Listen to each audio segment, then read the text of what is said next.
श्री स्वामी समर्थ. जय जय स्वामी समर्थ. अनंत कोटी ब्रह्मांड नायक राजाधिराज योगीराज अक्कलकोट निवासी सद्गुरू श्री स्वामी समर्थ महाराज की जय. कशा आहात सर्व स्वामी भक्तांनो? तुम्ही सदैव आनंदी राहा हीच स्वामींच्या चरणी प्रार्थना. तुमच्या सर्व चांगल्या इच्छा स्वामी महाराज पूर्ण करोत आणि आजचा दिवस तुमचा आनंदात जावो हीच स्वामींच्या चरणी प्रार्थना. प्रथम तुम्हा सर्वांचं खूप खूप मनापासून स्वागत आहे. तुमच्या अनुभवांनी बनलेला भक्त आम्ही स्वामींचे या चॅनलमध्ये. मी शुभांगी पोळ तुम्हा सर्वांचं खूप खूप मनापासून स्वागत करते.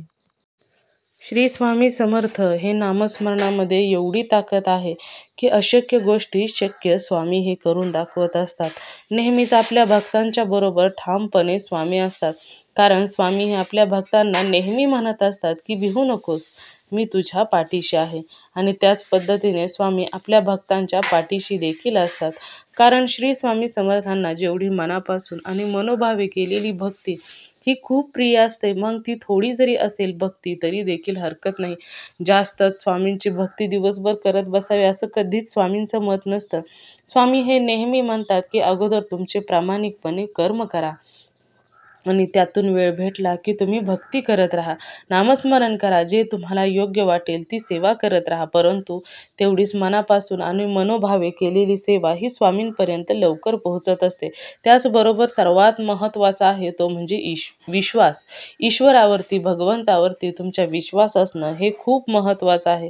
कारण विश्वास हा असं एक आहे की एखाद्याच्या आयुष्यामध्ये अशक्य गोष्टीसुद्धा शक्य स्वामी समर्थ करत असतात. कारण स्वामी नेहमी म्हणत असतात की मला कधीच कोणत्याही प्रकारे चमत्कार करायला अजिबात सुद्धा आवडत नाही. परंतु माझ्या भक्तांचा माझ्यावर एवढा विश्वास असतो की मला अशक्य गोष्टी शक्य कराव्या लागतात.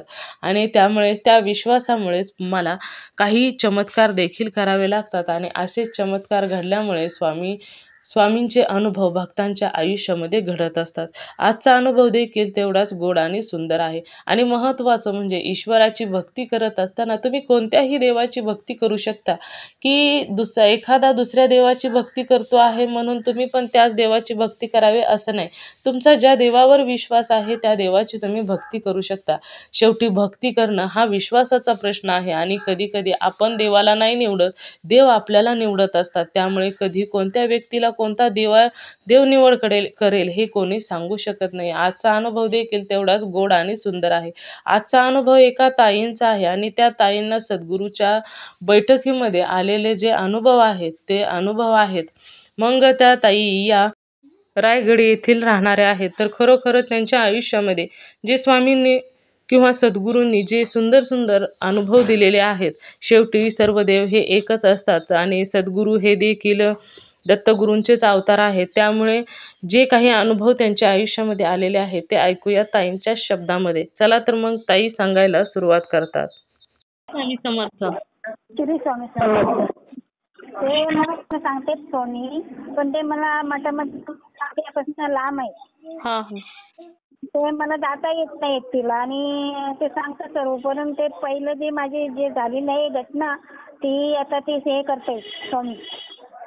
म्हणजे लग्न ताई तुम्हाला तुमच्या आयुष्यात काय स्वामींचे चमत्कार झालेत का ताई? सांगतो मी तुम्हाला. ते पहिले मी सद्गुरू बैठकीला जायची ना. तुम्हाला नाव सांगायचंय का ताई तुमचं? नको. राहता ठिकाण, जिल्हा, तालुका काय सांगायचंय? मी आहे रायगड मधली पण बोलायला. बरं.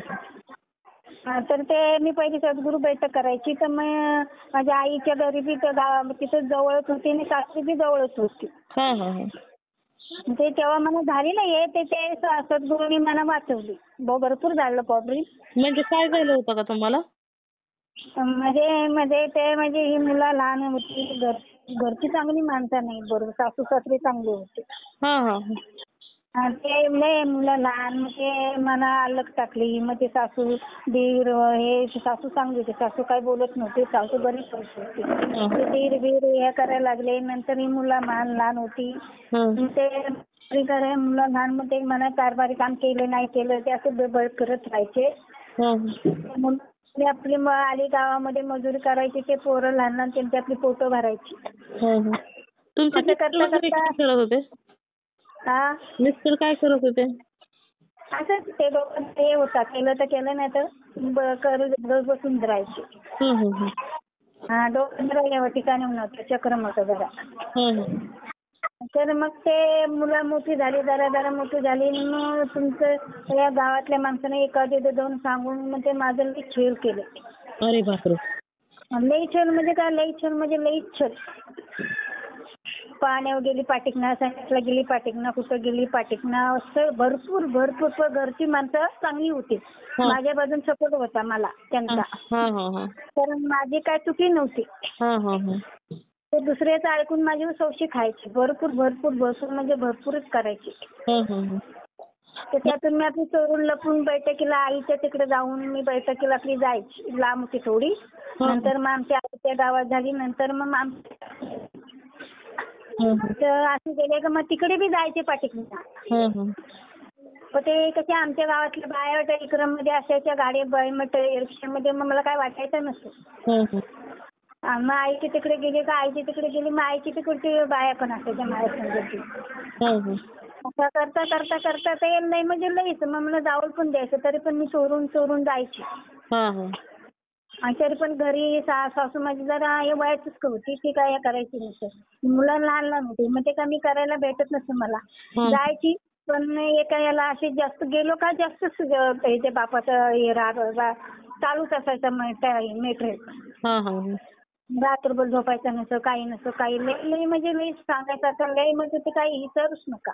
हां, हां. मग काय असं केलं सद्गुरूंनी चमत्कार तुम्हाला? तर बघा असं करता करता मी मग एक बघितले केले मग एक वर्षभर मी मुंबईला आली. मुंबईला आली तर मुलं लहान लहान तर घरची कामं मी करायची घरकामं. ते कशी माझी मुलं ती मला द्यायची जेवाय खाय पण माझं मनच होते मी म्हणायची माझी मुलं जवळ तर त्याला नेऊन देते. हं, हं. हा तर माझं तर काय कामावरती एक 6 महिने कसं तरी केलं नंतर मग फिरून आली आणि मग भाऊजीला घेतली आणि आली सासरी. तर हं. मोठ्या मुलग्याने बाजूच्या घरात गेली मी आणि मोठ्या मुलग्याने पाटणा येऊन माझी कामात झाली. हां, हां, हां. तर माझ्या मनात काय होईच नाही मग तर म्हटलं मी महिना होता मी आपली गेली मुलांना बघायची 2 दिवस सुट्ट्या करते. तर म्हटलं यांना पाठवा आता तुम्ही दिराला नंदला यांना म्हणलं पाठवा तुम्ही. हं. एक्स्ट्राच्या सुट्टी होईपर्यंत मी आपली बहिणीकडे येऊन मग पाठवे. हां, हां. तर ते म्हणले की नाही तुला नेली तर तिघांना पण ने. अरे बापरे! हा तिघं मुलं आहेत मला तर तिघांना पण आता मी घर कामाला म्हणले की नंतर तिघा मुलांना कुठं ठेवू. हां, हां. तर मला एकाला नेते आणि ते म्हणतात तर नाही पाठवलं तर मुलगा भरपूर पाठीतनं असा आला हं. ना अंगात काय ना उघडा सुद्धा चेडी घातलेली हं. आणि पाठीतनं आला तर पाठीतनं परत पकडून घरी नेला. अरे बापरे! हां. तर म्हणजे माझं मनच काय होई नाही मग काम धंदा करायला. हां, हां. करायची पण जेवायला मग ती लोक म्हणायची तू अशी काय करते आता गावाहून आलो काम बरोबर करतेस पण जेवायला विचार म्हणतात काय कशी तरी दिवाळी होऊन दिली. हां. आणि आपली बहिणीला सांगितलं की मी माझ्या घरी जाते तर मग माझी बहीण म्हणजे नाही तू आई करा. म्हणलं आई करायला तरी भावजाई सर्व थोडे चांगले असतात. हो ना. हो. तर म्हटलं नाही मी आई तर नाही उद्या भावजाई म्हणून काय हं. सासू काहीतरी लेकीला नेऊन देते. हां, हां, हां. तर म्हटलं नाही काय होईल तर त्याच्या मरायचं असलं तर मला त्याच्या हातूनच मरत. हां, हां. मग तशीच मी आली आणि मग तर जास्त माडा म्हणजे काय आणि माराई बरायला माझं रात्रीचं माराई बरं मांडबीन दाबलीन ना का माझ्या आईच्या स्वप्नात जायची माझी आई सकाळी लवकर यायची घरी. अरे बापरे! हा सकाळी अगदी 6 वाजताच माझ्या घरी टच व्हायची. हो, हो. आई तुमची कोणत्या देवाची भक्ती करत होती का? देवाची भक्ती नाही ते घरी पण चांगली होती. सगळी विचारानं ते मी चांगली होती स्वभावाने. हो. आणि हे होती सासू पण माझी चांगलीच होती असे काय दुसऱ्या सुद्धा कधी मला एक शब्द नाही बोललं कधी. पण झोपायला पाय राहिलं तर रात्रीचं काय करायचं आजूबाजूचे लोक धीर ना बाहेर यायचे. हां, हां. रात्रीचे माझा आवाज जायचा आणि ते ऐकायचं म्हणजे हिला काहीतरी हा करतो. हं, हं. मुलं लहान लहान तू काय करणार असं करता करता करता हे मुलं जरा मोठी झाली हं. मग आली इकडं आली मग काय म्हणा तो मोठा बारका मुलगा मस्त माझ्यावर तसं मला काय वाटत नसतं. पाणी वगैरे तर मारायचा संडासला गेलं मारायचा कुठं गेली तर असे बाई जेव्हा पोराजवळ जर बोलली ना तर लई म्हणजे लईच माझं बसायचा. अरे देवा! हा मग 5 वाजलं ना मी असं फिरून फिरून संध्याकाळी घरी यायचं आणि 5 वाजला का मग पोरं बिरं कोण मला आवाज नसतं द्यायची घरी आल्याच्या नंतर. अजिबात नाही पोरं कोणची अजिबात नाही. धीरा धीराची पण काय झालं का नाही का धीराची पोरं गावात सगळी धावत यायची. कारण माझी काही चुकीच नव्हती. आणि आमच्या आईबापाने आम्हाला तसं शिकवलंच नाही ना खोटं करायला खोटं हे करायला. असं करता करता मग ते मी काय केलं त्यातनं मी जायचे पण तेवढं थोडंफार मला त्यांनी गुरुने आपली वाचवली. असं करता करता मग हे करायची. मग हे मुलगा आल्याच्या नंतर माझ्या समोर ते कुठंच नाही आढळला. दुसऱ्या गावांचं पण यांचं कुणाचं ऐकायचं नाही. मला तेच करायचं. आता म्हटलं काय करायचं विचार केला आणि मग ह्यांना सांगितलं होतं बाबा माझा काय तुझा बाप आता माझा ठाक लागून देत नाही. कुणाची शेती गेलो गावाला गेलो कुणाची तरी पण पाठीमध्ये जाते तेच मारत बसायचा. हा शेतामध्ये गेलो मग म्हणले इकडं असं करता करता मग इकडं आली तरी पण तू नीट नव्हताच. पण मुलं आपली दिवसभर मी कामाला जायचे इकडे आल्याच्या नंतर मग ती मला बैठक करताना आली नाही. तरी पण तू संध्याकाळी गेला का तू चिडचिड करायचं ऐकायचं नाही काय नाही कसं करता 5 वर्ष काढली तिथं आम्ही तिथं का मला बैठक मिळलीच नाही. मग आम्ही दिव्याला गेलो तर दिव्याला होतो 2-3 वर्ष. मग तिथं मला बैठक मिळली तर तिथं मी जायची आणि नंतर त्याच टायमाला ते अटॅक आला ना ते वारले. कारण त्यांची कर्मे चांगली नव्हती बुद्धी चांगली नव्हती. तिथून मग ते मला जायला भेटलीच नाही. मग म्हटलं हे तर करून तर बाबा पण हे करते मी पण कसं माझं मन एकदम चंचल आहे. करायचं ना काय नाही काय येतच असं हे करतं. ते मला हे सांगतात हे ते मला जमत नाही करायला शेअर करायचं व्हिडिओ काय करायचं.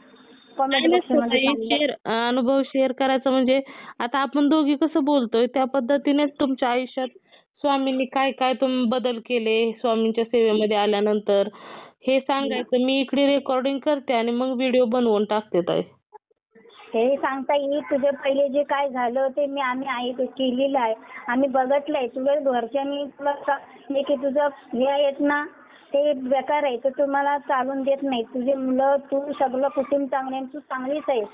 तुझ्या टायमाला तुला जे मारायचे काय शेल करायचे तुझी लोक घरची ते म्हणतात आम्ही तुला तुझं आम्ही भरपूर हे केलं पण तू त्यातून निघालेस आणि तू तसेच आहे चांगली आहे.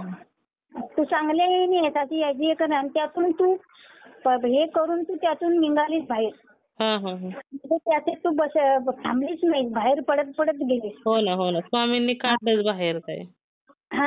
तर ते आता सांगते ते आता कसं कॉमेंट बॉक्स म्हणजे सांगते जे तुझं संसार जे त्या लोकांनी घेतलेलं आहे काय नाही काहीच नाही घेतलं आमचं काय ठेवलंच नाही. मोठ्या मुलगीने 18 लाखाचं घर बनलं तो पण आम्हाला नाही. अरे बापरे का? ते म्हणतात तुमच्या आमचा पैसे तुम्ही ना तुमचं काही नाही. मग तुमचे मिस्टर वगैरे काय बोलले? मिस्टर नव्हते तेव्हा हे मिस्टर जरा मोठा मुलगा या इथं तर मोठ्या मुलग्याला मानायलाच तयार नाही. कोण केलं त्यांची इच्छा करूनच दिसते त्यांना दिला. अरे बापरे. दिलं का नाही ते काय म्हणतात या 4 दिवस राहा आणि जा. अरे मी 8 वर्ष झाली मी कशाला जातच नाही. काय झालं तर भावाच्या घरी 4 दिवस जायचा काय कार्यक्रम असा तर एक रात जायचा आणि आपल्या लगेच वापस फिरायचं. मुलं जातात मुलाचं ते ऐकायलाच कबूल नाही ते आपलासा करताय. मग काय तुम्हाला काय अनुभव आले का नाही स्वामींच्या सेवेमध्ये? सेवेमध्ये आलं पण ते माझं मन एकदम शांत नाही झालं अजून. काय करायचं सेवा करायला गेलो माहेर जपाय गेलो पुस्तकं सारं समजूत आहे ते पण आहे फोटो आहे मूर्ती आहे सगळं आहे माझ्याकडे. ते करायला गेलो ना मग काय नाही का डोक्यामध्ये मनामध्ये विचार येतात. असं आहे. एक तर कंटिन्यू नाही झाला नाही पाहिजे ना आपल्याला. हो ना. तशी मी करते त्यातून मी करते सकाळ संध्याकाळ. तारक मंत्र अजून मला करता येत नाही अजून.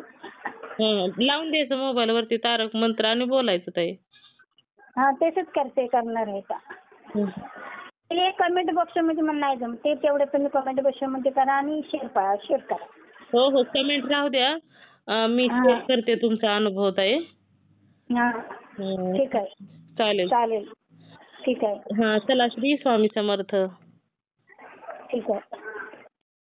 मित्र आणि मैत्रिणींनो, खरोखरच या ताईंचे अनुभव खूप गोड आणि सुंदर होते. नेहमी गुरूंची साथ भेटणं हे खूप महत्त्वाचं असतं आणि गुरु जर बरोबर असतील तर खरोखरच काहीच घाबरण्याची गरज नसते. ईश्वराची शक्ती आणि गुरूचं बळ जर असेल आणि प्रामाणिकपणे सेवा जर असेल तर हे सर्व एकत्रित झाल्यानंतर कधीच कोणत्याच गोष्टीपासून घाबरण्याची गरज नसते आणि नेहमी ईश्वराची साथ भेटणं हे देखील तेवढंच महत्त्वाचं आहे. तर खरोखरच या ताईंचे अनुभव मला तर खूप आवडलेले आहेत. तुम्हा सर्वांना या ताईंचे अनुभव कसे वाटले नक्कीच मला कमेंट करून सांगायचं आहे. त्याचबरोबर तुम्हाला जर एखादा अनुभव आलेला असेल तर इथे मी नंबर दिलेला आहे. या नंबरवरती तुम्हाला आलेला स्वामींचा अनुभव हा नक्की शेअर करायचा आहे. कारण जेव्हा तुम्हाला आलेला एक अनुभव शेअर होतो तेव्हा खूप लोकांना मदत देखील होते किंवा एखाद्याला एखाद्या संकटातून बाहेर निघण्याचा मार्ग सापडतो किंवा तुमचा अनुभव ऐकल्यानंतर जर एखादा व्यक्ती स्वामींच्या सेवेमध्ये किंवा ईश्वराच्या भक्तीमध्ये लागला तर याचे पुण्य तुम्हालाच मिळणार आहे, कारण तुमच्यामुळे एक सेवेकरी घडलेला आहे. त्याचबरोबर आपला हा चॅनल भक्त आम्ही स्वामींचे या चॅनलचं देखील एकच ध्येय आहे, ते म्हणजेच भक्ताने भक्त स्वामी भक्त वाढवायचे आहेत. त्यामुळे तुम्हाला आलेला अनुभव शेअर करणे खूप गरजेचे. तुम्ही सर्वांनी मिळून माझा व्हिडिओ शेवटपर्यंत ऐकला त्याबद्दल मी मनापासून तुम्हा सर्वांची खूप खूप आभारी आहे. पुन्हा भेटूया श्री स्वामी समर्थांच्या अशाच एखाद्या सत्य अनुभवाबरोबर. तोपर्यंत तुम्ही सर्वजण नेहमी सुखी राहा, समाधानी राहा आणि आनंदी राहा. आणि सर्वात महत्त्वाचं म्हणजे श्री स्वामी समर्थांचं किंवा तुमच्या ज्या देवावर विश्वास आहे त्या देवाचं नामस्मरण मात्र नेहमी करत राहा. श्री स्वामी समर्थ. जय जय स्वामी समर्थ. धन्यवाद.